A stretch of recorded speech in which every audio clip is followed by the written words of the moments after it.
Hello everyone, this is Rahul Kumar Malviya. Welcome back to Medicology nursing services YouTube channel. So friends, जैसा कि आप सभी future nursing officers को पता है, एनएचएम मध्य प्रदेश की तरफ से आपका जो एग्ज़ाम है 7 फेब को ही कंप्लीट हो जाएगा। मतलब आपके पास कहने के लिए 2 से लेके तो 3 दिन का ही समय बचा हुआ है। उसी को देखते हुए हम आपके लिए कंटिन्यूसली क्लास कंडक्ट करवा रहे हैं। कुछ ऐसे गोल्डन पॉइंट्स का जो क्लासेस कंडक्ट करवा रहे हैं, जो कि सीधे ही आपको एनएचएम एग्ज़ाम में देखने को मिल सकता है, जो कि हर बार पूछे जाने वाले क्वेश्चन आंसर में से बना के हमने प्रिपेयर किया हुआ है। तो उसी के कंटिन्यूएशन में आज का हमारा क्लासेस आपके सामने रहने वाला है। अभी तक हमने आपके लिए 27 क्लासेस कंडक्ट करवा दिया है। यदि किसी भी फ्यूचर नर्सिंग ऑफिसर्स ने अभी तक क्लासेस कंटिन्यूसली नहीं देखा है, और अब तो वो यूट्यूब पे जाइएगा या इस वीडियो के डिस्क्रिप्शन में जाइएगा, वहाँ पे आपको सारे ही क्लासेस का लिंक देखने को मिल जाएगा। या यूट्यूब पे आपको प्लेलिस्ट के रूप में सारा ही क्लासेस एनएचएम क्लासेस के रूप में देखने को मिल जाएगा। तो इस क्लासेस में 27 से 28 क्लासेस जो हो गया है एनएचएम का, उसमें से आपको बहुत ज़्यादा क्वेश्चंस देखने को मिल सकते हैं आने वाले एनएचएम क्लासेस में। इसमें आपको प्रीवियसली ईयर के किस टाइप से आपसे एनएचएम क्वेश्चन बना के पूछता है, और कुछ वन लाइनर जो क्वेश्चन की क्लासेस है, कम्युनिटी का क्लासेस है, ओबीजी का क्लासेस है, तो सारे ही क्लासेस आपको देखने को मिल जाएगा। तो आई होप आपको समझ में आ गया होगा कि किस टाइप से आपसे एनएचएम क्वेश्चन आंसर पूछता है। ठीक है, आज का जो हमारा क्लासेस वो हमारा क्लासेस स्टार्ट करते हैं बिना किसी टाइम डिले के। यदि कोई न्यू फ्यूचर नर्सिंग ऑफिसर्स हमारे चैनल पे ऐड हुए हैं, तो वो चैनल को ज़रूर सब्सक्राइब कर लीजिएगा और बेल आइकन को प्रेस कर लीजिएगा, ताकि आने वाली ऐसी ही इंफॉर्मेटिव क्लासेस आपसे मिस ना हो, और आपको टाइम रहते ही ऐसी इंफॉर्मेटिव क्लासेस का नोटिफिकेशन सीधे ही आपके मोबाइल फ़ोन पे पहुंच जाए। तो चलिए शुरू करते हैं हमारा आज का क्लासेस। आज का क्लासेस कुछ बुक्स के रिगार्डिंग रहने वाला है, जिसमें से कुछ इमेज वगैरह मैंने क्लिक करके आपके सामने यहाँ पे पेश करने वाला हूँ। तो अच्छे से मेंटेन और अच्छे से कॉन्सेंट्रेट होके यहाँ पे क्या स्टडी करिएगा, क्योंकि आपके पास ज़्यादा समय नहीं बचा है। बिल्कुल रैपिड रिवीजन अब चलने वाला है। तो जहाँ पे आप देख पा रहे होंगे क्या लिखा हुआ है, सबसे पहले बात कर ली जाती है जो इंपॉर्टेंट चीज़ें आपसे पूछी जाएगी आने वाले एनएचएम एग्ज़ाम पेपर में, किसके रिगार्डिंग पूछी जाएगी। तो जो चीज़ें पूछी जाने वाली है वो आपको सूचर्स के रिगार्डिंग पूछे जाने वाला है। अब बात कर लेते हैं अब्जॉर्बल और ब्रेकन डाउन सूचर कौन कौन से होते हैं। जो कि अब्जॉर्बल सूचर सबसे पहले बता दें कि अब जो अब्जॉर्बल सूचर्स होते हैं फीचर नर्सिंग ऑफिसर्स, वो क्या होते हैं, वो आपकी बॉडी के द्वारा क्या हो जाते हैं, ब्रेक डाउन कर दिए जाते हैं। ठीक है, क्या कर दिए जाते हैं, ऐसे सूचर्स होते हैं जो कि इंटरनली लगाए जाते हैं और आपकी बॉडी के द्वारा उसको क्या कर दिया जाता है, नष्ट कर दिया जाता है। तो उसको हम अब्जॉर्बल सूचर को बोलते हैं। और भाई जो सूचर होते हैं कि जो कि आपकी बॉडी द्वारा नष्ट नहीं किए जाते हैं, उनको क्या बोला जाता है, नॉन ऑब्जर्बल सूचर उनको बोला जाता है। ठीक है, क्या बोला जाता है, उनको नॉन ऑब्जर्बल सूचर बोला जाता है। ठीक है, यहाँ पे दो टाइप्स के आपको ऑब्जर्बल सूचर्स देखने को मिलते हैं। सबसे पहले यदि बात कर ली जाए एग्जाम्पल कैटगट का, ठीक है, जो नेचुरल होता है, सब म्यूकोसा ऑफ द सीप से बना हुआ होता है। ठीक है, इंटेस्टाइल, ठीक है, इंटेस्टाइन से बना होता है, सब म्यूकोसा ऑफ द सीप की इंटेस्टाइन होती है, उससे बना हुआ होता है। ठीक है, सेकंड वन का बात कर लिया जाता है तो वो प्लेन गट होता है, येलो कलर का देखने को मिलता है, और 5 से लेके तो 10 डेज में इसको रिमूव कर दिया जाता है। मतलब बॉडी के द्वारा रिमूव आउट कर दिया जाता है या अब्जॉर्ब कर दिया जाता है। ठीक है, थर्ड वन का यदि बात कर ली जाती है तो क्रोमिक गट होता है, जो ब्राउन होता है, वो 90 डेज का होता है। ठीक है, 90 डेज में आपकी बॉडी के द्वारा क्या कर दिया जाता है, इसको ऑब्जर्व कर दिया जाता है। ठीक है, भाई बात करें आपका ये नेचुरल है। ठीक है, दो टाइप से आपको ऑब्जर्बल सूचर देखने को मिलते हैं। First one is a natural, और second one is a synthetic होता है, जो कि बनाया जाता है। ठीक है, नेचुरल होता है कि जो आपको क्रोमिक गार्ड, प्लेन गार्ड या क्रोमिक गार्ड या फिर कैट गार्ड से द्वारा मिलता है। ठीक है, ठीक है, ये चीज़ें कभी कभी एग्जाम में आपसे सीधे ही पूछी जाती है कि प्लेन गार्ड का टाइम ड्यूरेशन कितना है, या बात कर ली जाती है क्रोमिक गार्ड का टाइम ड्यूरेशन कितना है, या बात कर ली जाती है कैट गार्ड का टाइम ड्यूरेशन कितना है। ठीक है, तो ये इंपॉर्टेंट चीज़ें रहने वाली है। ऐसे ही बेहतरीन से बेहतरीन कंटेंट आपके लिए मैंने आज प्रिपेयर की है, ताकि आपको आने आने वाले एनएचएम एग्ज़ाम पेपर में सारे ही कंटेंट आपको देखने को मिल जाए।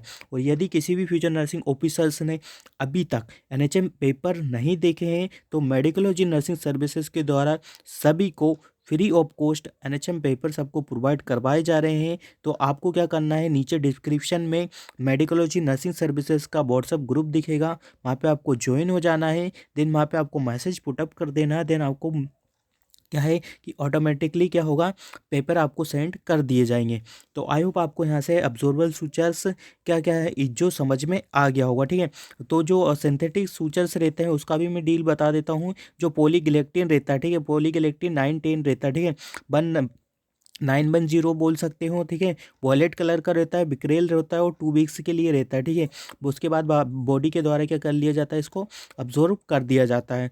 तो आई होप स्टूडेंट्स आपको अब्जॉर्बेबल सूचर्स और नॉन ऑब्जर्वेबल सूचर्स अच्छे से पता हो गया होगा। वही बात कर ली जाती है, जो नॉन ऑब्जर्वेबल सूचर होते हैं वो क्या होते हैं कि जो आपकी क्या होते हैं, ब्रोकन डाउन बाय बॉडी नहीं होते, ठीक है, ब्रोकन डाउन बाय बॉडी नहीं होते, उनको क्या बोला जाता है, नॉन ऑब्जर्वेबल सूचर होते हैं, जो कि हमेशा ही आपको आउटसाइड, ठीक है, हमेशा ही कहाँ देखने को मिलता है, आउटसाइड ऑफ द बॉडी लगाया जाता है, ठीक है, आउटसाइड ऑफ द बॉडी क्या करा जाता है, सूचरिंग किया जाता है, तो उसको हम ऑब्जर्वेबल नॉन ऑब्जर्वेबल सूचर्स कहा जाता है, ठीक है। तो ये चीज़ें हैं, इंपॉर्टेंट चीज़ें हैं, ये आपको अच्छे से पता होना चाहिए और अच्छे से ध्यान रखिएगा, ये काफ़ी इंपॉर्टेंट सब्जेक्ट टॉपिक्स रहने वाला है, ठीक है।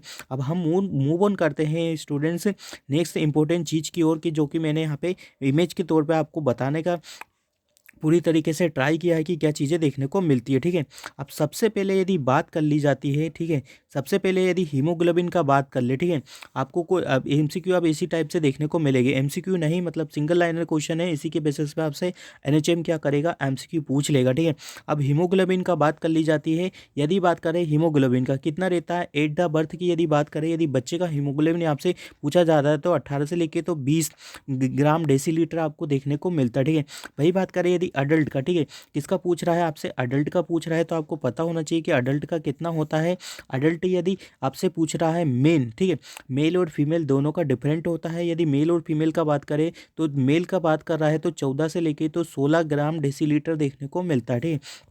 कितना मिलता है, 16 ग्राम डेसीलीटर आपको मेल का देखने को मिलता है, ठीक है। वही बात कर ली जाती है वुमेन का, यदि फीमेल कंडीशन का बात करें तो 12 से लेकर तो 14 ग्राम जो आपका हीमोग्लोबिन रहता है वो नॉर्मल लेवल का, नॉर्मल वैल्यू उसका देखने को मिलता है। तो आई होप आपको यहाँ से चीज़ें समझ में आ गई होगी। इसके नॉर्मल वैल्यू डायरेक्ट आपसे एग्जाम पेपर में पूछ लिए जाते हैं, तो यहाँ पे आपको टेस्ट देखने को मिलेगा, यहाँ पे जो भी यहाँ पे मेंशन होगा उसका नॉर्मल वैल्यू यहाँ पे सामने आपको देखने को मिल जाएगा, ठीक है। तो मूव ऑन करते हैं हमारे नेक्स्ट इंपॉर्टेंट थिंग की ओर, की क्या क्या रहने वाला है, ठीक है। तो बता दें आपको कि नेक्स्ट जो इसमें क्या पूछ रहा है आपसे, अच्छे से ध्यान देना है, आरबीसी काउंट पूछा, ठीक है, क्या पूछा है, आरबीसी काउंट पूछा है। RBC also known as the erythrocytes, यदि ये आई थिंक आप सभी लोगों को पता होगा कि आरबीसी को हम क्या बोला जाता है, एरिथ्रोसाइट्स बोला जाता है, मतलब रेड ब्लड सेल फॉर्मिंग बोला जाता है, ठीक है। इसका जो नॉर्मल वैल्यू रहता है वो कितना देखने को मिलता है, 4.5 से लेके तो 6.5 मिलियन मिली क्यू देखने को मिलता है ऑफ द ब्लड, ठीक है। तो ये चीज़ें अच्छे से ध्यान रखना है कि इसका आरबीसी का आपको नॉर्मल वैल्यू कितना देखने को मिलता है, ठीक है। वही बात कर ली जाती है आपसे यदि प्लेटलेट काउंट पूछा जाता है, platelet are also known as the thrombocytes, ठीक है। इसका जो नॉर्मल वैल्यू आपसे पूछा जाता है वो कितना पूछा जाता है, तो 1.5 से लेके तो 3.5 लाख मिली आपको MMQ देखने को मिलेगा, ठीक है, कितना देखने को मिलेगा, MMQ देखने को मिलता है, ठीक है। वही बात कर ली जाती है आपसे डब्ल्यूबीसी का, ठीक है। डब्ल्यूबीसी को ल्यूकोसाइड से बोला जाता है, आपको अच्छे से पता है कि इसका डब्ल्यूबीसी को क्या बोला जाता है, तो डब्ल्यूबीसी को हम ल्यूकोसाइड से भी बोलते हैं। जो इसका रेंज देखने को मिलता है आपको 4000 से 11000 देखने को मिलता है, ठीक है। ये एक नॉर्मल अडल्ट की बात कर ली जाती है कि ये एक नॉर्मल अडल्ट का पूछा है, ठीक है। जब भी कभी एग्जाम में स्टूडेंट से कभी भी कोई भी आपसे कंडीशंस नहीं दी जाती है, डेट मीन्स की पर्टिकुलर चीज़ नहीं दी जा सकती है कि what is the normal value of the WBC, तो डेट मीन्स कि वो आपसे अडल्ट का पूछ रहा है। यदि वहीं पे आपसे मेंशन कर दिया जाता है कि अडल्ट, एडल्टली या फीमेल, मेल, बात कर ले इन्फेंट, चाइल्ड, तो फिर आपको वैल्यू को वहाँ पे चेंज करना होता है, ठीक है। तो यहाँ पे यदि चिल्ड्रंस का आपसे वैल्यू पूछा जाता है तो 11,000 से तो 20,000 के समथिंग आपको देखने को मिलता है, ठीक है। तो वही चीज़ें हैं, इंपॉर्टेंट चीज़ें, आप सभी लोगों को ये चीज़ें क्या है पता होना चाहिए, ठीक है। अब बात करते हैं हम नेक्स्ट इंपॉर्टेंट थिंग का कि क्या रहने वाला है, डिफरेंशियल डब्ल्यूबीसी काउंट देखने को मिलता है, कभी कभी आपसे पूछ लिया जाता है। न्यूट्रोफिल्स का कितना देखने को मिलता है, लिम्फोसाइट्स क्या होता है, मोनोसाइट्स, इजोनोफिल, बेसोरोफिल, ठीक है। तो ये इंपॉर्टेंट चीज़ें हैं, आप सभी लोगों को पता होना चाहिए, ठीक है। अब बात कर लेते हैं नेक्स्ट इंपॉर्टेंट थिंग का क्या रहने वाला है, हीमेटोक्रेट वैल्यू होता है, ठीक है। It is also known as the packed cell volume, ठीक है, पीसीबी जिसको बोला जाता है, ठीक है। पेक्ड सेल वॉल्यूम होता है, ठीक है, कितना होता है, मेन का बात कर ली जाए तो 38 से लेके तो 55 देखने को मिलता है, ठीक है। वही बात कर लिए वुमेन का बात कर लिया जाता है तो कितना देखने को मिलता है, 35 से लेके तो 45 तक आपको फीमेल का देखने को मिलता है, ठीक है। मैक्रोसाइट इसमें एब्सेंट होता है, सिकल सेल भी में भी ये क्या होता है, एब्सेंट होता है, ठीक है। हीमो हाइपोक्रोमिक सेल में भी क्या होता है, ये एब्सेंट देखने को मिलता है, ठीक है।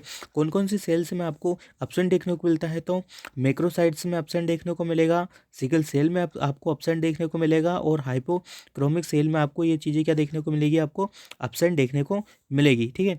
तो आई होप आपको चीज़ें समझ में आ रही होगी। अब मूव ऑन करते हैं नेक्स्ट इंपॉर्टेंट थिंग का क्या रहने वाला है, इरेथ्रोसाइट सेडिमेंटेशन रेट, ठीक है।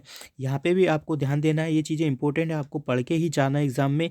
जो इरेथ्रोसाइट सेडिमेंटेशन रेट रहता है उसका नॉर्मल वैल्यू कितना रहता है, तो बात कर ली जाती है यदि मेल का तो 0 से लेके तो 15 mm फर्स्ट हावर में देखने को मिलता है, ठीक है। और फीमेल का बात कर ली जाए तो 0 से लेके तो 20 इन फर्स्ट हावर में देखने को मिलता है, ठीक है। तो ये चीज़ें हैं, इंपॉर्टेंट चीज़ है, आप इस चीज़ों को मतलब रट के ही जाना है एनएचएम एग्ज़ाम में। यदि आप एग्ज़ाम देने जा रहे हो तो हर एक चीज़ का आपका नॉर्मल वैल्यू पता होना ही चाहिए, ठीक है। अब बात कर ली जाती है नॉर्मल वैल्यू का, ब्लीडिंग टाइम होता है बीटी जिसको बोला जाता है, उसको कितना रहता है, तो 2 से लेके तो 7 मिनट में आपका ब्लीडिंग टाइम होता है, ठीक है। क्लोटिंग टाइम कब होता है, तो क्लोटिंग टाइम क्या होता है, 4 से लेके तो 9 मिनट देखने को मिलता है। प्रोथ्रोम्बिन टाइम कितना होता है, 30 से लेके तो 60 सेकंड तक देखने को मिलता है। ब्लड यूरिया लेवल क्या होता है, तो जो ब्लड यूरिया लेवल आपको देखने को मिलता है वो 15 से लेके तो 45 mg/dL देखने को मिलता है, ठीक है। ब्लड शुगर फास्टिंग कितना होता है, तो यदि बात कर ली जाती है ब्लड शुगर फास्टिंग आपका 17 से लेके तो 110 mg/dL देखने को मिलता है, ठीक है। अब बात कर ली जाती है यहाँ पे टोटल बिलिरुबिन कितना होता है, ठीक है। तो यदि टोटल बिलिरुबिन आपको पूछा जाता है तो 0.3 से लेके तो 1.0 mg/dL देखने को मिलता है, ठीक है। कितना देखने को मिलता है, तो टोटल जो बिलिरुबिन होता है वो 0.3 से लेके तो 1.03 mg/dL आपको देखने को मिलता है। भाई इसमें कभी कभी यदि कंडीशंस बना के पूछा जाता है कि what is the direct bilirubin और what is the indirect bilirubin, ठीक है। जो डायरेक्ट बिलिरुबिन है वो आपका 0.3 से लेके तो 1.0 mg/dL देखने को मिलता है, और इनडायरेक्ट का यदि पूछा जाए तो 0.2 से लेके तो 0.7 mg/dL देखने को मिलता है, ठीक है। तो आई होप आपको यहाँ से चीज़ें क्लियर हो गई होगी।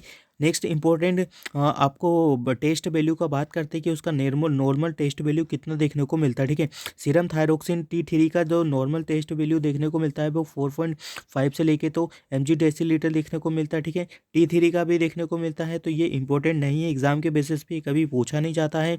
यूरिक एसिड का जरूर पूछ लिया जाता है, तो what is the uric acid normal value, तो 2.5 से लेके तो 8 mg/dL देखने को मिलता है। 2.5 से लेके तो 8 mg/dL आपका यूरिक एसिड का नॉर्मल वैल्यू देखने को मिलता है, ठीक है।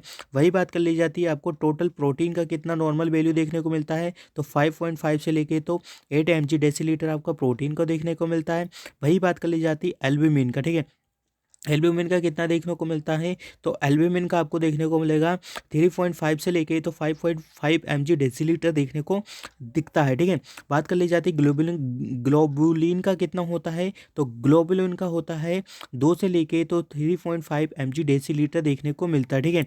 कितना देखने को मिलता है, तो 2 से लेके तो 3.5 mg/dL आपका ग्लोबुलिन का देखने को मिलता है। और यदि आपसे पूछा जाता है कि मोस्ट अबंडेंट प्रोटीन कौन सा पाया जाता है, तो जो मोस्ट अबंडेंट प्रोटीन होता है वो आपका क्या देखने को मिलता है, एल्ब्यूमिन देखने को मिलता है, ठीक है। कितना इसमें देखने को मिलता है, तो 3.5 से लेकर तो 5.5 mg/dL आपकी टोटल बॉडी फ्लूइड का प्रेजेंट होता है, ठीक है। अच्छे से ध्यान देना है, वेरी वेरी इंपॉर्टेंट चीज़ें आपके साथ डील की जा रही है, तो आई होप आपको समझ में आ रहा होगा, ठीक है।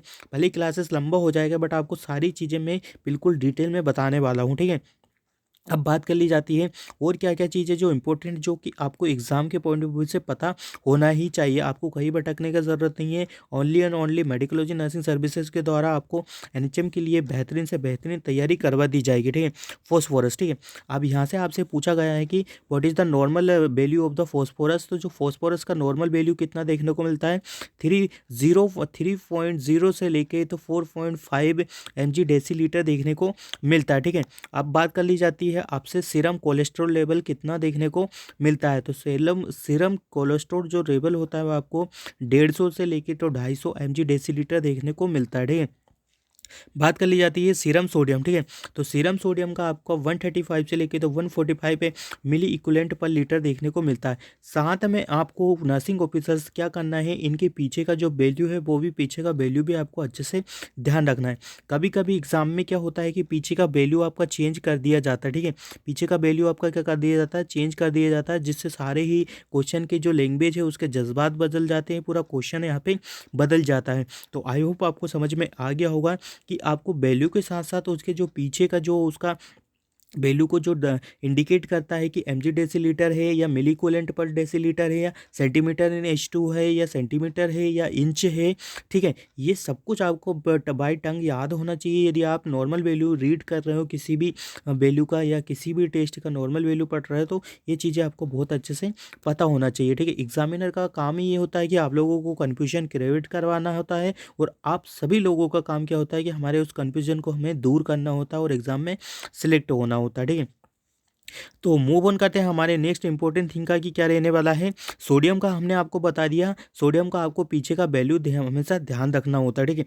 सीरम पोटेशियम का पूछा जाता है, तो जो सीरम पोटेशियम का है 3.5 से लेके तो 5.1 इन मिली इक्विवेलेंट पर लीटर देखने को मिलता है, ठीक है? वही बात कर ली जाती है यदि ब्लड का पीएच पूछा जाता है तो जो ब्लड का पीएच होता है आपका अच्छे से पता होगा सभी लोगों को 7.35 से लेके तो 7.45 देखने को मिलता है, ठीक है? बात कर ली जाती है सीरम कैल्शियम लेवल, ठीक है? कैल्शियम लेवल का कितना देखने को मिलता है तो 9 टू 11 एमजी डेसीलीटर आपका कैल्शियम का वैल्यू देखने को मिलता है, ठीक है? सीरम क्रेटिनिन कितना होता है तो सीरम क्रेटिनिन होता है 0.6 से लेके तो 1.6 एमजी डेसीलीटर देखने को मिलता है, ठीक है? तो ये चीज़ें बहुत ही इंपॉर्टेंट चीज़ें हैं जो कि आप सभी लोगों को क्या होना चाहिए, पता होना चाहिए, ठीक है? तो अब मूव ऑन करते हैं हमारे नेक्स्ट इंपॉर्टेंट थिंग का कि नेक्स्ट इंपॉर्टेंट आगे आप सभी फ्यूचर नर्सिंग ऑफिसर्स के लिए क्या कंटेंट रहने वाला है। तो आई होप आपको यहाँ से जो नॉर्मल वैल्यू है वो सभी का एक अच्छे तरीके से क्लियर हो गया होगा। यदि फिर भी नहीं होता है तो क्लास को स्पीड अप करके अच्छे से वापस रिवीजन कर लीजिएगा, क्योंकि यदि आप एग्ज़ाम देने जा रहे हो और आपको किसी भी चीज़ का नॉर्मल वैल्यू नहीं पता है तो फिर आपको अबनॉर्मल कैसे फाइंड आउट कर सकते हो। तो सबसे पहले आप सभी लोगों को ये पता होना चाहिए कि what is the normal value, ठीक है? तो आई होप आपको समझ में आ गया होगा। अब चलो मूव ऑन करते हैं हमारे नेक्स्ट इंपॉर्टेंट थिंग का कि आपके लिए क्या रहने वाला है, ठीक है? तो स्टूडेंट्स, यहाँ पे आप सभी लोगों को जैसा दिखा रहा होगा यहाँ पे स्क्रीन पे सबसे पहले लिखा है organ found in the various body cavities. तो आप सभी लोगों को पता है, अच्छे से पता है कि हमारे बॉडी में कितना कैविटीज़ पाया जाता है। तो जो बॉडी में कैविटी पाया जाता है वो कितना 4 कैविटी आपको प्रेजेंट होता है, ठीक है? कितना कैविटी आपका प्रेजेंट होता है बॉडी में, तो टोटल बॉडी में कैविटी का यदि बात कर ली जाती तो 4 कैविटी आपकी बॉडी में, ह्यूमन बॉडी में प्रेजेंट होता है। फर्स्ट वन कैविटी कौन सा होता है तो फर्स्ट वन कैविटी इज क्या होता है, cranial cavity. Second one is a cavity होता है आपका थोरेसिक कैविटी। जो थर्ड वन कैविटी होता है वो आपका कैंसर अब्डोमिनल कैविटी पाया जाता है। और जो फोर्थ वन कैविटी होता है आपका कैंसर देखने को मिलता है पेल्विक कैविटी। कैविटी का मतलब होता है कि एक खाली जगह होती है जहाँ पे सारे ऑर्गन क्या होते हैं, सिचुएटेड रहते हैं, ठीक है? तो कैविटी का मतलब क्या होता है, एक एक जो खाली जगह होती है वहाँ पे सारे ऑर्गन क्या होते हैं, सिचुएटेड देखने को मिलते हैं, ठीक है? अब यहाँ पे जो क्वेश्चन देखो कैसे बनता है, हम आपको बता देते हैं कि which one is the organ of the cranial cavity या which one of the organ of the abdominal cavity या which one organ of the thoracic cavity except करके पूछ लिया जाता है, नोट करके पूछ लिया जाता है। तो ये चीज़ें भी आपको इंपॉर्टेंट होने वाली है एनएचएम की तरफ से। तो हम एक एक करके डील कर लेते हैं। सबसे पहले बात कर ली जाती है क्रेनियल कैविटी का। तो जो क्रेनियल कैविटी होती है जिसमें आपको क्या क्या चीज़ें देखने को मिलती है, आपका ब्रेन आएगा, देन इट्स वेरियस पार्ट्स, ठीक है? ब्रेन आता है, आपका सेरिबेलम आता है, पोन्स आता है, मिड ब्रेन आता है, मेडुला ऑब्लंगेटा आता है या सेरिबेलम आता है, ठीक है? क्रेनियल कैविटी में सारे ही ब्रेन के जितने भी पार्ट्स पाए जाते हैं वो सारे ही पार्ट्स आपको ब्रेन के क्रेनियल कैविटी के अंदर देखने को मिलते हैं। तो आई होप आपको यहाँ से समझ में आ गया होगा कि these are the cranial cavity parts. ठीक है, अब बात कर ली जाती है हमारा किसका, थोरेसिक कैविटी का। थोरेसिक कैविटी आपको अच्छे से पता है कि जो उसकी क्या क्या देखने को मिलता है, आपका हार्ट देखने को मिलता है, भाई बात करें ट्रेकिया देखने को मिलता है, आपको लंग्स देखने को मिलेगा, ब्रोंकाई सिचुएटेड होता है, इसोफेगस सिचुएटेड होता है, सुपीरियर वेना कावा आपका थोरेसिक कैविटी में प्रेजेंट होता है। वही बात कर ले आपका इन्फीरियर वेना कावा भी आपका थोरेसिक कैविटी में प्रेजेंट होता है। तो आई होप यहाँ से आपको थोरेसिक कैविटी के रिगार्डिंग जितने ऑर्गन यहाँ थोरेसिक कैविटी के अंदर इंक्लूड होते हैं वो सारे क्लियर हो गए हैं। ठीक है, अब बात कर लेता है हमारा अब्डोमिनल कैविटी। ठीक है, अब बच्चों अब्डोमिनल कैविटी में आपका सबसे पहले स्टोमक देखने को मिलता है। ठीक है, जो जे शेप्ड का ऑर्गन होता है, लीवर देखने को मिलता है। ठीक है, पैनक्रियाज होता है जो कि एक्सोक्राइन और एंडोक्राइन दोनों फंक्शन करता है। गॉल ब्लैडर होता है, स्मॉल इंटेस्टाइन होता है, स्प्लीन होता है, किडनी होता है, एड्रिनल ग्लैंड होता है। ठीक है, कौन सा होता है, स्प्लीन होता है, किडनी होता है, एड्रिनल ग्लैंड होता है। ठीक है, और क्या क्या होता है, most of the part of the large intestine होता है। अपर पार्ट ऑफ द यूट्रस भी आपका किस में देखने को मिलता है, अब्डोमिनल कैविटी में। तो यदि क्वेश्चन बनता है कि अपर पार्ट ऑफ द यूट्रस कौन सी कैविटी का ऑर्गन है, तो आपको अच्छे से बता देना है कि वो अब्डोमिनल कैविटी का ऑर्गन देखने को मिलता है। ठीक है, भाई बात करें पेल्विक कैविटी का। ठीक है, तो बच्चों पेल्विक कैविटी का क्या देखने को मिलता है, some part of the large intestine. ठीक है, लार्ज इंटेस्टाइन का कुछ पार्ट अब्डोमिनल कैविटी में होता है और जो कुछ पार्ट होता है वो आपका किसमें, पेल्विक कैविटी में देखने को मिलता है। पेल्विक कैविटी में और क्या प्रेजेंट होता है, एनस होता है। Some part of the small intestine भी आपका किसमें, पेल्विक कैविटी में प्रेजेंट होता है। यूरेथ्रा होता है, यूरेनी ब्लैडर होता है, लोअर पार्ट ऑफ द यूरेटस होता है। वही बात कर ली जाती है यदि फैलोपियन ट्यूब का बात कर ले तो वो आपका पेल्विक कैविटी में आता है। ओवरी का बात कर ले तो वो भी पेल्विक कैविटी में आता है। वही बात कर ली जाती है आपकी वेजाइना का, तो वो भी पेल्विक कैविटी में प्रेजेंट होता है। प्रोस्टेट ग्लैंड का बात कर ली जाती है वो भी प्रेजेंट होता है आपकी पेल्विक कैविटी में।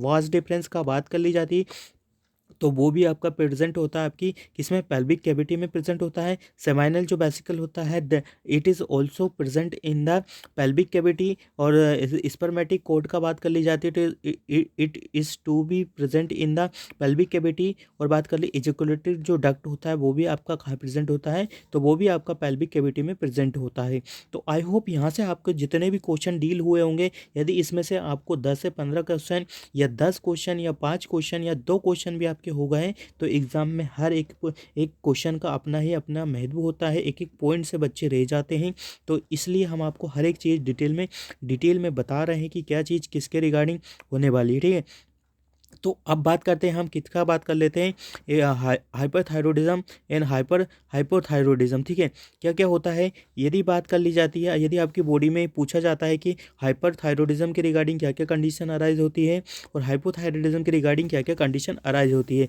यदि क्वेश्चन बना के पूछा जाता है कि बेसल मेटाबॉलिक रेट आपका इंक्रीज किस कंडीशन में होता है, तो आप आंसर लिख सकते हो हाइपरथायरॉयडिज्म की कंडीशन में होता है। वो डिक्रीज किस कंडीशन में होता है, हाइपोथायरॉयडिज्म की कंडीशन में डिक्रीज होता है। ठीक है, तो ध्यान देना है जो BAMR होता है, जो आपका BMR होता है या बेसल मेटाबॉलिक जो रेट होता है हमेशा हाइपरथायरॉयडिज्म में इंक्रीज होगा और हाइपोथायरॉयडिज्म में डिक्रीज होगा। ठीक है, बॉडी ऑफ द वेट क्या होगा, डिक्रीज होता है और बॉडी ऑफ द वेट आपका इंक्रीज देखने को मिलेगा। एपेटाइट होता है आपका गुड होता है, लॉस होता है। ठीक है, हार्ट रेट आपका इंक्रीज देखने को मिलता है हाइपरथायरॉयडिज्म में। ठीक है, भाई बात कर लिए आपका डिक्रीज देखने को मिलता है। GIT डिस्टर्बेंस से आपका लूज मोशन हो सकता है। कॉन्स्टिपेशन आपका हाइपोथायरॉयडिज्म में देखने को मिलता है। ठीक है, पल्स रेट होता है इंक्रीज होता है, यहाँ पे डिक्रीज होता है। ठीक है, बात कर ली जाती है आपका स्किन का, वार्म स्किन होगा, ड्राई कोल्ड स्किन होगा। मेंटल स्टेटस आपका क्या देखने को मिलता है, तो हाइपरथायरॉयडिज्म में आपको mental status anxiety, physical restlessness देखने को मिलता है। भाई बात कर ले आपको डिप्रेशन की कंडीशन भी अराइज हो सकती है। एग्जाम्पल यदि बात कर ले तो ग्रेव डिसीज होता है, certain and the mixie oedema देखने को मिलता है, जिसमें हाइपोथायरॉयडिज्म की कंडीशन में आपको मिक्स एडिमा देखने को मिलता है। ग्रेव्स डिसीज आपको हाइपरथायरॉयडिज्म की कंडीशन में देखी जाती है। कभी कभी पूछा जाता है example of the hyperthyroidism disease, तो आपको देना है ग्रेव्स डिसीज, और एग्जाम्पल ऑफ द हाइपोथायरॉयडिज्म तो आपको देखना है मिक्सी एडिमा। ठीक, तो स्टूडेंट्स आपको यहाँ से क्लियर हो गया होगा। अब मूव ऑन करते हैं हमारे नेक्स्ट इंपॉर्टेंट थिंग का कि नेक्स्ट क्या रहने वाला है। तो यहाँ पे बात करेंगे हम साइनोवियल फ्लूइड का, ठीक है। जो क्वेश्चंस आज हम आपको क्लास में बता रहे हैं, इनसे कुछ क्वेश्चंस आपको आने वाले एनएचएम एग्जाम में ज़रूर पूछ लिया जाएगा। तो यदि क्लास अच्छा लग रहा है तो अपने फ्रेंड सर्कल को ज़रूर शेयर करिएगा, इस मेहनत को ज़रूर लाइक करिएगा और ज़्यादा से ज़्यादा बच्चों को इस मेहनत को ज़रूर पहुँचाइएगा, क्योंकि ऐसी बेहतरीन क्लासेस सारे बच्चों को मिलना बहुत ज़्यादा ही ज़रूरी होता है। तो वीडियो का लिंक ज़्यादा से ज़्यादा बच्चों को शेयर कर दीजिएगा, सभी जगह फैला दीजिएगा बिल्कुल। तो सभी लोगों को क्या है कि स्टडी के रिगार्डिंग सबका फ़ायदा हो जाएगा, ठीक है। सेरिब्रो स्पाइनल फ्लूइड, ठीक है, उसके रिगार्डिंग हम बात करने वाले हैं। कलर क्या रहता है यदि बात कर ली जाती है तो सेरिब्रो स्पाइनल फ्लूइड का आपसे कलर पूछा जाता है स्टूडेंट्स, तो कलर होता है आपका बिल्कुल clear and the colour less होता है, ठीक है। सेल अमाउंट का बात कर ली जाती है तो इसमें आपको एरिथ्रोसाइट एब्सेंट देखने को मिलती है और ल्यूकोसाइट प्रेजेंट होता है, ठीक है। शुगर कंटेंट का यदि बात कर ली जाती है तो इसमें शुगर कंटेंट कितना होता है, 50 से लेकर तो 80 mg डेसीलीटर देखने को मिलता है। क्लोराइड का बात कर ली जाती है तो 700 से लेकर तो 760 देखने को मिलता है। और प्रोटीन कंटेंट का बात कर ली जाती है तो 15 से लेकर 45 mg डेसीलीटर देखने को मिलता है। तो जो क्वेश्चन हमेशा बनता है वो आपका प्रोटीन के रिगार्डिंग बनता है कि सेरिब्रोस्पाइनल फ्लूइड में प्रोटीन कितना पाया जाता है, तो आपका 15 से लेकर तो 45 mg डेसीलीटर देखने को मिलता है। और टोटली क्या होता है, क्लियर और कलरलेस फ्लूइड प्रेजेंट होता है। तो आई होप आपको यहाँ से की चीज़ें की क्लियर हो गई होगी। अब बात करते हैं हमें यूरिन एनालिसिस का, ठीक है। इसके रिगार्डिंग में आपसे क्वेश्चन पूछा जा सकता है। यदि बात कर ली जाती है कि टोटल वॉल्यूम यूरिन कितना देखने को मिलता है, तो 1500 से लेके तो 2000 ml पर डे आपका यूरिन फॉर्मेशन होता है, ठीक है, एक नॉर्मल अडल्ट का, ठीक है। ये सारी चीज़ें हम किसका पढ़ रहे हैं, एक नॉर्मल अडल्ट का, ठीक है। यहाँ पे मैं बता दूँ आपको चिल्ड्रंस का डिफरेंट होगा, ठीक है, इन्फेंट का डिफरेंट होगा। तो वो चीज़ें हम अभी नहीं पढ़ रहे हैं, हम ओनली अभी अडल्ट्स का बात कर रहे हैं, ठीक है। तो ये सोचिएगा कि हम अभी अडल्ट का पढ़ रहे हैं, ऐसा मत सोचिएगा कि जो चीज़ें हैं वो आपको नॉर्मल चिल्ड्रंस वगैरह का नहीं बता रहे, ठीक है। जो यूरिन का कलर देखने को मिलता है वो आप सभी को पता है, पेल अंबर कलर देखने को मिलता है। अपीयरेंस कैसा होता है, क्लियर होता है। ऑर्डर कैसा है, ऑटोमेटिक देखने को मिलता है। और मेन जो इंपॉर्टेंट चीज़ है यहाँ पे स्टार मार्क कर लीजिएगा आप, स्पेसिफिक ग्रेविटी। स्पेसिफिक ग्रेविटी तो आपका देखने को मिलता है 1 से लेके तो 0.015 देखने को मिलता है और 0.15 से लेकर 2.5 तक देखने को मिलता है। जो इस यूरिन का आपका स्पेसिफिक ग्रेविटी होता है वो इतना आपको देखने को मिलता है। रिएक्शन का बात करें तो इसका जो पीएच रहता है 6.8 तक देखने को मिलता है। प्रोटीन नेगेटिव होता है, शुगर नेगेटिव होता है और एसीटोन भी, तीनों चीज़ें नेगेटिव देखने को मिलती है, ठीक है। यदि आपसे एग्जाम में क्वेश्चन बना के पूछा जाता है कि in the urine analysis protein, sugar और एसीटोन करके और वन मोर कुछ ऐसा सब्सटेंस दे दिया जाएगा और एक्सेप्ट करके पूछ लिया जाएगा कि नेगेटिव होता है या पॉजिटिव होता है, तो आप क्या कर सकते हैं, वहाँ पे अपना राइट आंसर दे सकते हैं और अपनी प्रेजेंस शो कर सकते हैं, ठीक है। अब बात कर ली जाती है कुछ इंपॉर्टेंट और चीज़ों का कि क्या रहने वाला है, ठीक है। और यहाँ पे जो इंपॉर्टेंट चीज़ें देखने को मिल रही है आपसे digestive in the human being के रिगार्डिंग रहने वाली है, ठीक है। डाइजेस्टिव एंजाइम है जो कंटेन करते हैं सब्सटेंस का, ठीक है। सबसे जो इंपॉर्टेंट चीज़ें पूछी जाती है एग्जाम में कि कौन से एंजाइम में कौन सा आपको वो देखने को मिलता है, ठीक है। एंजाइम देखने को मिलता है डाइजेस्टिव में। सबसे पहले बात कर ली जाती है जो सलाइवा होता है उसमें आपको पटाइलिन और द सलाइवरी एमाइलेज देखने को मिलता है, ठीक है। क्या देखने को मिलता है, पटाइलिन और द सलाइवरी एमाइलेज आपको सलाइवा में देखने को मिलता है। Help in the digestion of, किसके लिए हेल्प करता है, तो स्टार्च के लिए करता है। तो यहाँ पे 3-4 क्वेश्चन क्रिएट हो जाते हैं कि जो आपका सलाइवा होता है वो किसको हेल्प करने में, डाइजेशन को करता है, तो स्टार्च को करता है। और इसमें क्या क्या प्रेजेंट रहता है, तो इसमें आप सभी लोगों को पता है कि क्या क्या प्रेजेंट रहता है। तो इसमें से पटाइलिन और the salivary gland amylase present होता है, ठीक है। अब बात कर ली जाती है नेक्स्ट इंपॉर्टेंट थिंग का कि क्या रहने वाला है। आपसे गैस्ट्रिक जूस का यदि पूछा जाता है तो गैस्ट्रिक जूस में कौन सा एंजाइम प्रेजेंट होता है, ठीक है। पेप्सिन होता है, रेनिन होता है और गैस्ट्रिक लिपाज होता है, ठीक है। और किसके लिए हेल्प करता है, डाइजेशन करवाने के लिए। तो जो आपका पेप्सिन होता है वो प्रोटीन को हेल्प करता है। रेनिन होता है जो आपको मिल्क को करता है। और जो आपका गैस्ट्रिक लिपेज होता है वो किसको करता है, आपके फैट को हेल्प करता है, आपके डाइजेशन करवाने में हेल्प करता है, ठीक है। तो यहाँ से भी आपकी चीज़ें, बहुत सारी चीज़ें क्या हो गई होगी, क्लियर हो गई होगी। अब मूव ऑन करते हैं हमारे पेनक्रेटिक जूस का, ठीक है। कितना पेनक्रेटिक जूस का बात कर ली जाते हैं, हमने गैस्ट्रिक जूस का बात कर लिया, जिसमें आपको 3 एंजाइम देखने को मिलते हैं, पेप्सिन, रेनिन, गैस्ट्रिक लिपास, ठीक है। पेप्सिन, रेनिन, गैस्ट्रिक लिपास देखने को मिलता है। प्रोटीन गैस्ट्रिक और जो मिल्क के लिए आपको डाइजेशन करवाने में हेल्प करता है। नेक्स्ट मूव ऑन करते हैं स्टूडेंट्स पेनक्रेटिक जूस का, ठीक है। पेनक्रेटिक जूस में आपको ट्रिप्सिन देखने को मिलता है, जो किसके लिए हेल्प करता है, सबसे पहले जो बात कर ले किसके, प्रोटीन के लिए करता है, ठीक है। आपको अच्छे से ध्यान देना है किसके लिए करता है, तो ट्रिप्सिन जो होता है आपके प्रोटीन के लिए हेल्प करता है। चाहे वो टॉप्सिन होता है, वो किसके लिए करता है, प्रोटीन एंड द पेप्टाइड के लिए करता है। कार्बोक्सी पेप्टिलेज जो होता है वो आपको पॉलीपेप्टाइड के लिए रिस्पॉन्सिबल होता है। पेनक्रेटिक अमाइलेज होता है जो स्टार्च के लिए होता है। पेनक्रेटिक लिपास होता है जो फैट के लिए होता है, ठीक है। तो ये चीज़ें इंपॉर्टेंट चीज़ें बता रहे हैं, आप सभी लोगों को पता होना चाहिए, ठीक है। अब बात कर ले जाती है इंटेस्टाइनल जूस का, ठीक है। तो इंटेस्टाइनल जूस में जो एंजाइम पाए जाते हैं, लिपाज होता है, माल्टेज होता है, सुक्रोज होता है, रिप्सिन देखने को मिलता है, ठीक है। फैट, माल्टोज, सुक्रोज और पेप्टाइड, पॉलीपेप्टाइड के लिए यहाँ पे डाइजेशन में हेल्प करता है। तो एक ना एक क्वेश्चन आने वाले एनएचएम एग्जाम में इस टेबल से जरूर आपको आने वाले में बन सकता है कि कौन सा एंजाइम कौन से डाइजेस्टिव कंटेंट में पाया जाता है और किसका हेल्प करवाता है, ठीक है। तो ये चीज़ें इंपॉर्टेंट चीज़ें हैं, आप सभी लोगों को पता होना चाहिए। और ये चीज़ें जब एग्ज़ाम देने जा रहे हो तो ये टेबल आपको अच्छे से पता होना चाहिए और अच्छे से आप रट के जाइएगा, ठीक है। बात ऑन करते हैं नेक्स्ट इंपॉर्टेंट थिंग का कि फ्लूइड इनटेक एंड आउटपुट, ठीक है। तो सबसे पहले बात कर ली जाती है कि आपका जो बॉडी कितना बॉडी फ्लूइड इनटेक करता है और कितना आउट करता है। यदि बात कर ली जाती है by intake of the water and the other fluid कितना रहता है पर डे में, तो 1200 से लेके तो कितना देखने को मिलता है आपको, 1200 से लेके तो 1500 ml हम एक नॉर्मल फ्लूइड इंटेक करते हैं। वही बात कर ले जाती है लॉस ऑफ द किसके द्वारा लॉस होता है, तो लॉस वाला बाद में बात करेंगे। By the intake of the cooking food से कितना देखने को मिलता है, 700 ml। और बाय द मेटाबॉलिक प्रोडक्शन से 300 ml देखने को मिलता है, ठीक है। कितना देखने को मिलता है, तो आपको 300 ml देखने को मिलता है, ठीक है स्टूडेंट्स। अब बात कर लेते हैं, कर लिया जाता है तो जो फ्लूइड लॉस होता है आपकी बॉडी से कितना हो सकता है, तो यूरिन के थ्रू जो आपका फ्लूइड लॉस होता है 1200 से लेके तो 1500 ml आपका यूरिन से थ्रो आउट हो जाता है, ठीक है। इनसेंसिबल लॉस का यदि बात कर ली जाती है तो 400 ml पर डे आपका स्वेटिंग वगैरह के थ्रू आपका लॉस हो जाता है।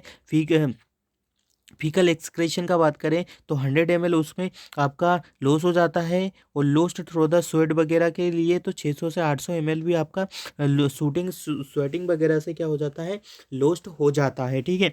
तो आई होप आपको कितना फ्लूइड आपकी बॉडी में इनटेक होता है और कितना आउट होता है, तो ये चीज़ें भी आपको पता हो गई होगी। बेहतरीन से बेहतरीन कंटेंट है, आप सभी बच्चों को इस कंटेंट का लाभ दीजिएगा। वीडियो को ज़्यादा से ज़्यादा बच्चों को क्या करिएगा, शेयर कर दीजिएगा, क्योंकि ऐसी एनएचएम क्लासेस आपको कहीं और देखने को नहीं मिलेगी। इतने एफर्ट्स आप सभी लोगों के लिए इसलिए लगाए जा रहे हैं कि आप सभी लोग जितने भी स्टूडेंट्स देख रहे हैं वो सभी क्या हो, एनएचएम एग्ज़ाम में सिलेक्ट हो जाएं, ठीक है। बात करते हैं हम नेक्स्ट इंपॉर्टेंट थिंग का कि जो कि एनएचएम एग्जाम में आपको सीधे ही देखने को मिल सकती है, ठीक है। अब बात करेंगे हम सबसे इंपॉर्टेंट थिंग का कि list of the cranial nerve. आपको अच्छे से पता है कि क्रेनियल नर्व कितना होता है और इसके रिगार्डिंग क्या क्या क्वेश्चन और कितना इंपॉर्टेंट हो सकता है, ये सभी आप सभी लोगों को पता हो सकता है, ठीक है। सबसे पहले बात कर ली जाती है जो क्रेनियल नर्व होती है, ऑल फैक्टरी नर्व, ठीक है। इसमें जो क्वेश्चन देखो कैसे बनते हैं कि which one is the type of the sensory nerve, which one is type of the motor nerve, ठीक है, सॉरी। तो इस टाइप से आपको क्वेश्चन पूछे जाते हैं। तो हम एक एक नर्व नर्व का बात करेंगे और उसका क्या क्या साइन, क्या क्या सप्लाई करती है, कौन सा नर्व होता है, वो सारी चीज़ें डिटेल में डिस्कस करने वाले हैं। तो यहाँ पे जो ओल्फैक्टरी नर्व होती है वो आपका कौन सा नर्व होता है, तो जो ओल्फैक्टरी नर्व होते हैं वो आपका सेंसरी नर्व देखने को मिलता है, ठीक है। कौन सा देखने को मिलता है, तो सेंसरी नर्व होता है, ठीक है। ओरिजिनेट कहाँ से होता है, तो जो आपका अच्छे से पता है जो ओल्फैक्टरी नर्व होता है वो ओरिजिनेट कहाँ से देखने को मिलता है, तो जो ओल्फैक्टरी नर्व होता है वो ओरिजिनेट होता है आपका upper part of the mucous membrane of the nasal cavity, ठीक है। कहाँ से ओरिजिनेट होता है, तो upper part of the mucous membrane of the nasal cavity. तो सप्लाई किसको करता है, temporal lobe of the cerebrum को सप्लाई करता है। फंक्शन किसका लिए करता है, सेंस ऑफ स्मेल, ठीक है। तो चीज़ें क्या इंपॉर्टेंट है, तो चीज़ें एक ये इंपॉर्टेंट है कि सेंसरी है और फंक्शन क्या करता है, सेंस ऑफ स्मेल का फंक्शन करता है। और सप्लाई किसको करता है, तो टेम्पोरल ऑफ द सेरिब्रम को सप्लाई करता है, ठीक है। किसको करता है, तो टेम्पोरल ऑफ द सेरिबेलम को क्या करता है, सप्लाई करता है। ठीक है, तो ये चीज़ें इंपॉर्टेंट है। ओल्फैक्टरी होता है आपको, ओल्फैक्टरी किसके लिए हेल्प करता है, तो हमेशा ओल्फैक्टरी जो होता है आपकी स्मेल वगैरह को डिटेक्ट करने में हेल्प करता है। ठीक है, तो आई होप आपको यहाँ से चीज़ें समझ में आ गई होगी। बात करते हैं, मूव ऑन करते हैं नेक्स्ट है ऑप्टिक नर्व। ठीक है, नाम से ही समझ में आ जाना चाहिए कि ये फर्स्ट वन है, ये सेकंड वन है। ठीक है, ऑप्टिक नर्व होता है, ये भी एक सेंसरी नर्व होता है। सेंसरी किस लिए होता है, रेटिना ऑफ द आई में होता है। ठीक है, ऑक्सीपिटल में वर्क करता है और सेंस ऑफ द साइट का काम करता है। ठीक है, किसका काम करता है, तो ये सेंस ऑफ द साइट का आपको काम करके देखने को मिलता है। ठीक है, कौन सा काम करता है, तो सेंस ऑफ साइट का ये आपको काम करता है। ठीक है, तो आई होप यहाँ से आपको चीज़ें क्लियर हो गई होगी। बात करें हम ओकुलर मोटार नर्व का। ठीक है, जो ओकुलर मोटार नर्व होती है वो कौन सी, थर्ड वन देखने को मिलती है। ठीक है, ओकुलर मोटार नर्व है, आपको अच्छे से पता होना चाहिए। ओकुलर मोटार में ही आपका जो क्या देखने को मिलता है, टाइप्स देखने को मिल जाता है। ओकुलर मोटार दैट मीन्स कि मोटार नर्व आपका होता है, ये क्या करती है, ये आई मसल को मूवमेंट करवाती है और movement of the eyeball and the constriction of the pupils की हेल्प करवाती है। दो काम करते हैं। ठीक है, ओक्यूलोमोटर नर्व के कितने काम होते हैं, तो ओक्यूलोमोटर जो नर्व होती है उसके कितने, दो काम देखने को मिलते हैं। ठीक है, सबसे पहले जो फर्स्ट वाला काम होता है, मूवमेंट ऑफ द आईबॉल को करवाती है और आपका क्या कर सकती है, पीपल्स को कॉन्स्ट्रक्ट और रिलैक्स करवाने में हेल्प करता है। ठीक है, तो अच्छे से पता होना चाहिए जो ओक्यूलोमोटर नर्व है वो आपका सेंस ऑफ किसका काम करता है, तो आई आई मसल में काम करता है। ठीक है, तो बात कर लेते जाती है नेक्स्ट इंपॉर्टेंट आपकी क्रेनियल नर्व कौन सा है, ट्रोक्यूलर। ठीक है, तो फोर्थ वन कौन सा है, तो फोर्थ वन इज है ट्रोक्यूलर नर्व होती है, ये भी एक मोटार नर्व होती है। ठीक है, ये क्या करती है, आपकी आई मसल में करवाती है और मूवमेंट ऑफ द आईबॉल के लिए भी ये भी हेल्प करवाती है। ठीक है, अब बात कर ली जाती है ट्राइजेमिनल नर्व। ठीक है, ट्राइजेमिनल नर्व की तीन ब्रांचेस देखने को मिलती है। ठीक है, ऑप्थेल्मिक होता है, मैक्सिलरी होता है, मैंडिबुलर होता है। ठीक है, इसमें क्या होता है, जो ऑप्थेल्मिक होता है और मैक्सिलरी होता है, ये दोनों सेंसरी होता है। जो मैंडिबुलर होता है वो मोटार नर्व होता है। ठीक है, अच्छे से पता होना चाहिए। Sensory part face, lips and tongue को सप्लाई करती है। Motor part of the from the pons को सप्लाई करती है। ठीक है, ये पोन्स को होती है, मसल्स ऑफ द मस्टिकेशन को करती है, मस्टिकेशन में हेल्प कर रहा है। ट्राइजेमिनल जो नर्व होता है जो आपके मस्टिकेशन ट्यूनिंग वगैरह में आपका हेल्प करता है। ठीक है, बात कर ली जाती है अब्डुसेंट नर्व का। ठीक है, कौन सा नर्व है, अब्डुसेंट नर्व। ठीक है, ये एक मोटार नर्व टाइप का नर्व पाया जाता है, आई मसल में हेल्प करता है, मूवमेंट ऑफ द आई में हेल्प करता है। ठीक है, बात करें फेशियल नर्व का, तो ये क्या है, ये मिक्स टाइप का एक नर्व पाया जाता है, सेंसरी पार्ट भी होता है और मोटार पार्ट भी देखने को मिलता है। तो फेशियल जो नर्व है आपको अच्छे से पता होना चाहिए कि दोनों टाइप्स का इसमें प्रॉपर्टीज पाया जाता है। जो सेंसरी पार्ट होता है आपका फेशियल का, वो कैसा, taste word in the tongue में हेल्प करता है और पोन्स का भी काम करता है। सेरिब्रल कोर्टेक्स होता है, फेशियल मसल्स के लिए काम करता है। सेंस ऑफ द टेस्ट का काम आपका फेशियल नर्व करता है। ठीक है, फेशियल नर्व में फेशियल एक्सप्रेशन का भी काम किया जाता है। ठीक है, मोटा जो दोनों में होता है। ठीक है, एक तो सेंस का काम भी करेगा और आपका मोटा नर्व का काम भी करता है। ठीक है, तो आई होप आपको यहाँ से चीज़ें भी क्लियर हो गई होगी।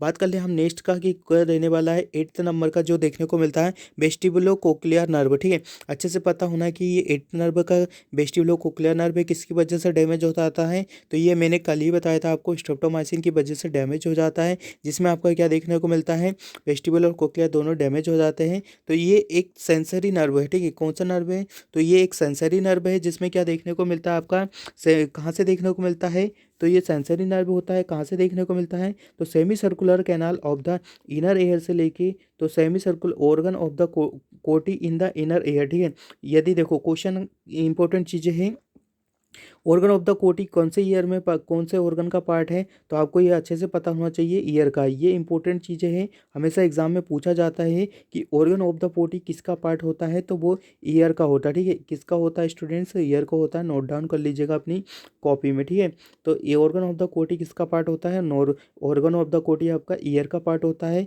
सर्विक्स कॉर्टेक्स में करता है और किसमें, सेंस ऑफ द हेयरिंग में काम करता है। ठीक है, बॉडी बैलेंस में काम करता है। ठीक है, तो इसीलिए कभी कभी बोला जाता है यदि किसी पर्सन का आपका क्या है कि 8th क्रेनियल नर्व क्या हो जाता है, डैमेज हो जाता है, तो उसको क्या क्या कंडीशन देखने को मिलती है, उसको बैलेंसिंग प्रॉब्लम प्रॉब्लम होगा, वो कोऑर्डिनेशन नहीं कर पाएगा और देन बात करेगा सेंस ऑफ द हेयरिंग नहीं कर पाएगा, मतलब उसको डेफनेस वगैरह के चांसेस हो सकते हैं। तो आपको अच्छे से पता है ये 8th क्रेनियल नर्व डैमेज कब होती है, जो ट्यूबरकुलोसिस का ड्रग होता है जिसमें आपको स्ट्रेप्टोमाइसिन देखने को मिलता है, वो आपका डैमेज करवा देता है। ठीक है, तो ये चीज़ें हैं, इंपॉर्टेंट चीज़ें हैं, ये आपको पता होना चाहिए कि किस टाइप से आपसे एमसीक्यू पूछे जा सकते हैं। हम तो यहाँ पे आपको क्या है कि एक थ्योरी पोर्शन यहाँ पे कंप्लीट करवा रहे हैं, बट यही चीज़ें जो थ्योरी पोर्शन आपको कंप्लीट करवाया जा रहा है, यही थ्योरी पोर्शन आपको एग्ज़ाम में क्या करना है, एग्ज़ाम में आपको पुटअप करना है कि किस टाइप का रह सकता है और किस टाइप का नहीं रह सकता है। ठीक है, अच्छे से ये चीज़ें बता देना है कि आपको एमसीक्यू बना के जब पूछा जाएगा तो आपको सारी चीज़ें क्लियर होना चाहिए।